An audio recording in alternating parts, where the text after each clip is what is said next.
So today we're going to be talking about the Brave New Films and its production and distribution model. Brave New Films is a unique company that creates content around social justice issues in the efforts to make an impact and drive action. This is a picture from their Facebook page, and all of their content is free, so they produce shorts and feature films, and they're all released online. How do they do it? A range of ways that we actually distribute our material. Obviously, we do it on social, so we're doing it through all the different social outlets available.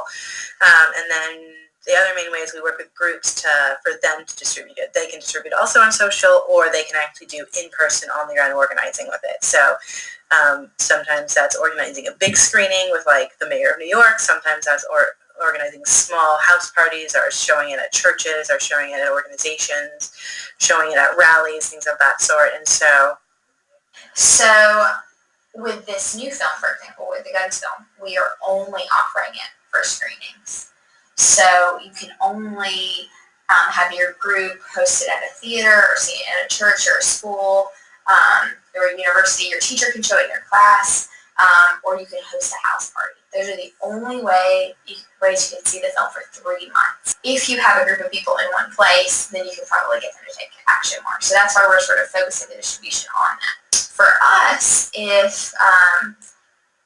if we could have 30 people meeting in a church and discussing this issue, and then going out and doing an action and then spreading that, that's the idea behind so much of the work that we do. So we tried to use the fact that we had really limited resources to our advantage. But because of that, there's also things that are harder for distribution. We don't have a ton of money to do big theatrical releases.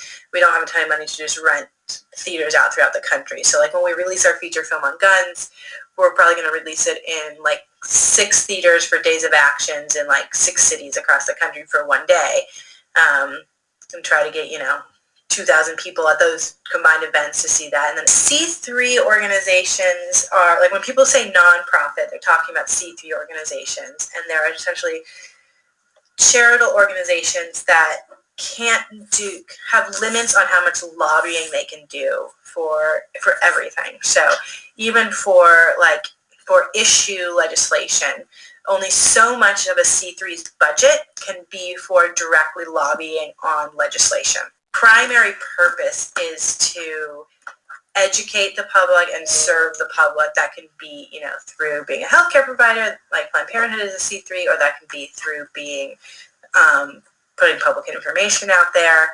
and advocating on issues. But when it becomes specific legislative lobbying, there's limits on it as a C3.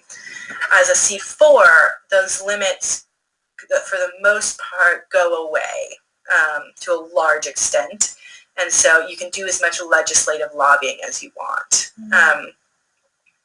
A C4 still can't do anything around candidates. You can't take a position on any candidates. For that, you need to have a PAC.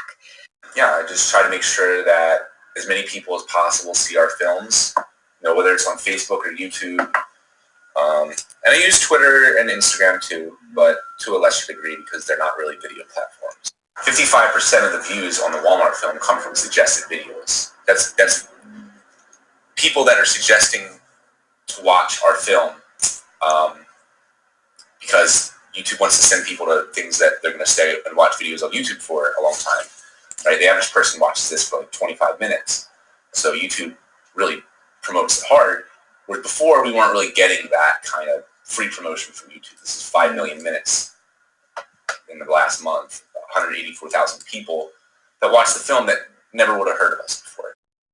We have about 450,000 people that follow us on Facebook and those. So by getting input there, it's a way to directly connect with communities. That said, it's not targeted. It's targeted like when we do our racial justice work or criminal justice work, it's by working with organizations that are specifically working in the Latino community or the Black community or a specific Asian community. But they're really, all the organizations are really the ones making those connections, and then there are liaisons between telling us what those communities need most of the time. We're a tool that people doing organizing on the ground, for the most part, can use. And I'm used to being the person doing the organizing on the ground, whether it's at the super local level, state level, or the national level. And so there's just less control. Like, we're giving you this tool, but we're really counting on them to use it really well. And so that's nice, because the good part is I talk to people, the organizations, I work with them to create ideas. So